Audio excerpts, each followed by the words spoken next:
Halo guys, welcome back to my YouTube channel Ferdi Tairas. Tapi dalam nuansa Hari Kemerdekaan Dirgahayu Republik Indonesia, gue akan bercerita sedikit lebih beda, yaitu tentang berkunjung ke museum.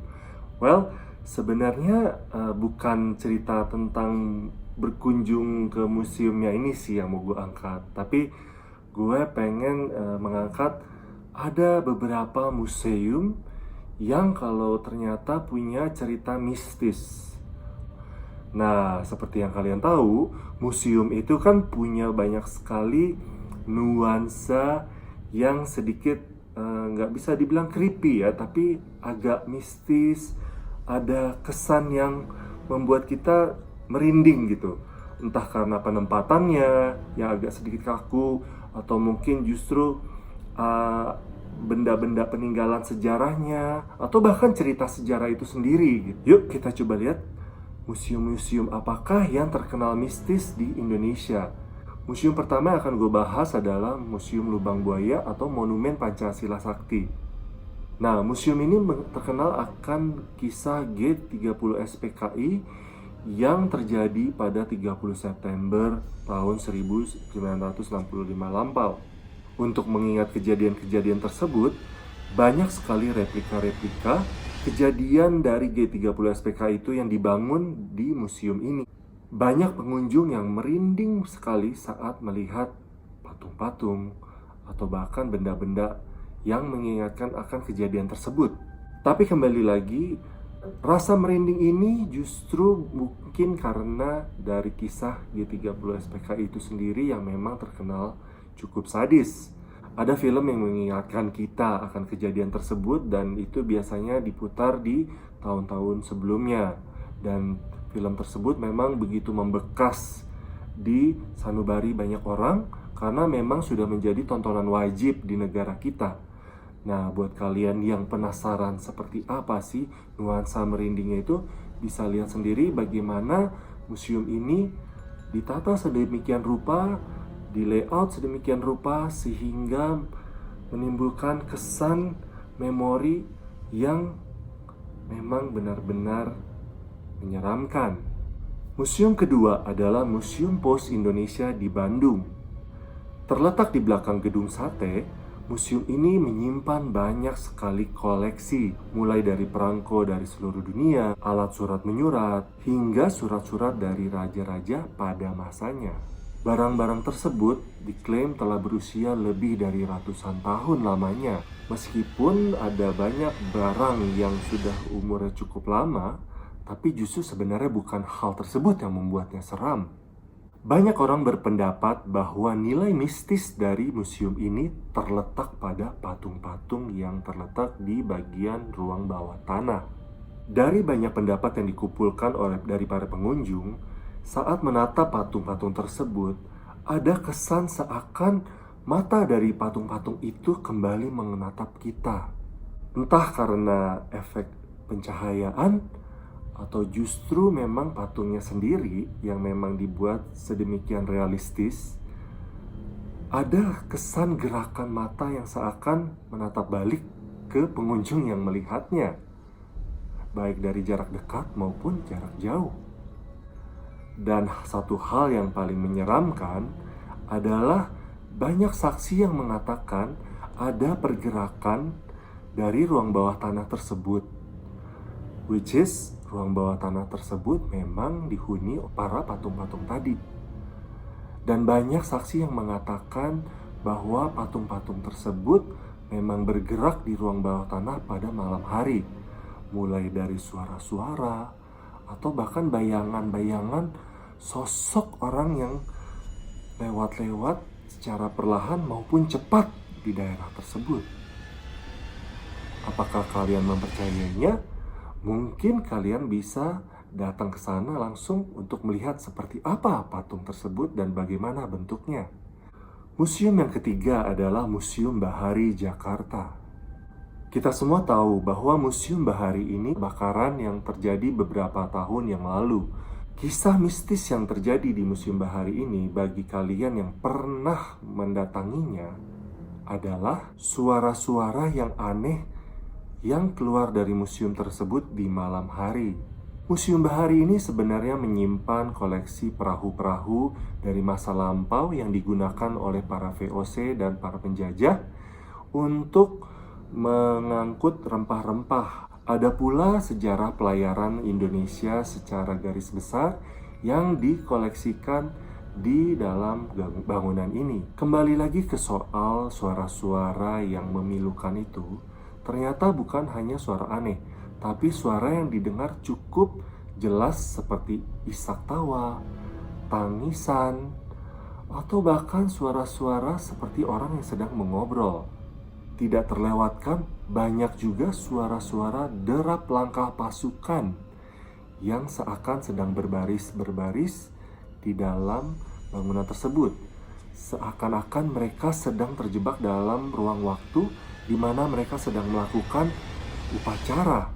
Terlepas dari semua kisah-kisah itu, ternyata lokasi ini dulu sempat ramai dijadikan ajang untuk uji nyali. Entah dari stasiun-stasiun televisi yang mempunyai program uji nyali berhadapan dengan arwah halus, atau bahkan uji nyali secara personal atau berkelompok dari beberapa orang. Bagaimanapun, salah satu koleksi dari museum ini yang paling terkenal adalah lukisan Laksamana Malahayati. Museum keempat adalah Museum Fathahillah yang juga berada di Jakarta. Museum Fathahillah ini dulunya adalah kantor pemerintahan kolonial Belanda. Jadi bisa dibayangkan ada banyak warga-warga di zaman dahulu yang mungkin kehilangan nyawa di tangan para pemerintahan Belanda maupun pemerintahan penjajah-penjajah negara-negara lainnya. Sudah pasti para petinggi dari penjajah tersebut mengeksekusi para warga yang dianggap merepotkan atau bahkan tidak melancarkan urusan personal maupun kenegaraan mereka pada saat itu. Dan sampai sekarang pun kalian masih bisa melihat ada banyak penjara bawah tanah di daerah Kota Tua. Penjara bawah tanah yang biasanya beraroma lembab ini ukurannya pasti sangat kecil dan juga gelap, tidak ada pencahayaan matahari yang masuk. Bagi kalian yang sempat melihat, ada banyak alat-alat penyiksaan yang masih tersimpan di sana. Dan hingga saat ini, banyak orang yang mengatakan bahwa banyak sekali ruangan-ruangan yang belum tereksplorasi dengan baik karena aksesnya ditutup, mulai dari akses yang ditutup secara pagar biasa atau justru bahkan akses yang dibeton dengan semen. Museum kelima adalah Museum Wayang di Jakarta. Letaknya berdampingan dengan Museum Fathahillah di Kota Tua. Di museum ini ada banyak koleksi wayang baik dari seluruh Nusantara maupun mancanegara. Namun banyak yang tidak tahu, konon dulunya bangunan ini adalah bekas makam Belanda. Kenapa bisa dibilang begitu? Karena ternyata ada banyak peninggalan prasasti di dalamnya. Bagi kalian yang penasaran, kok bisa sih ada orang yang menganggap museum wayang ini cukup mistis? Bisa kalian luangkan waktu pergi ke sana dan bicara langsung dengan para penjaganya, dan mereka akan menceritakan ada beberapa penampakan wayang yang bergerak dengan sendirinya di malam hari. Dan koleksi-koleksi wayang yang sudah ditata sedemikian rupa ternyata masih bisa bergerak atau berpindah dengan sendirinya di saat-saat di mana pengunjung tidak ada. Jadi yang hanya tahu kejadian perpindahan ini ya tidak lain adalah para penjaga dan para pengurusnya. Kalian bisa membuktikan sendiri sensasi seperti apa yang bisa kalian rasakan saat berada di dalam museum tersebut. Mulai dari aromanya, penempatan rak-rak kacanya, atau bahkan dari wayang-wayang itu sendiri yang memang memiliki ekspresi yang cukup khas. Museum keenam adalah Museum Brawijaya Malang. Salah satu benda bersejarah yang paling terkenal adalah Gerbong Maut. Kenapa Gerbong Maut ini begitu terkenal? Karena gerbong ini digunakan pada masanya untuk mengangkut orang-orang dan tidak memiliki ventilasi satupun. Bisa dibayangkan banyak orang yang ditumpuk, dihimpitkan di dalam gerbong tersebut untuk dipindahkan secara paksa dalam waktu yang tidak sebentar, dan mereka kehabisan napas, kepanasan, atau bahkan mereka yang mempunyai klaustrofobia pun juga akan menderita dengan amat sangat. Dan bisa dipastikan bagi mereka yang tidak memiliki daya tahan tubuh yang cukup tinggi, pada saat mereka sampai di area pengantaran, banyak dari mereka yang sudah kehilangan nyawa, atau mungkin yang mereka masih kuat pun juga dalam keadaan sekarat. Museum ketujuh adalah Museum Keprajuritan Jakarta. Dari luar, museum ini terlihat seperti bangunan kokoh yang dikelilingi oleh air danau. Terletak di dalam Kompleks Taman Mini Indonesia Indah atau TMII, banyak yang mengunjunginya karena menjadi salah satu destinasi yang menarik untuk mengetahui sejarah-sejarah tentang prajurit. Tentunya bagi banyak orang yang menyenangi dunia kepahlawanan akan sangat tertarik dengan berbagai koleksi, mulai dari senjata-senjata, kostum, atau bahkan cerita-cerita yang menarik. Perjuangan rakyat Indonesia untuk mendapatkan kemerdekaan terekam dengan baik di tempat ini. Alur berceritanya pun dibuat dengan sangat menarik dan juga sangat realistis. Mulai dari senjata-senjata hingga cerita yang dibuat dalam replika.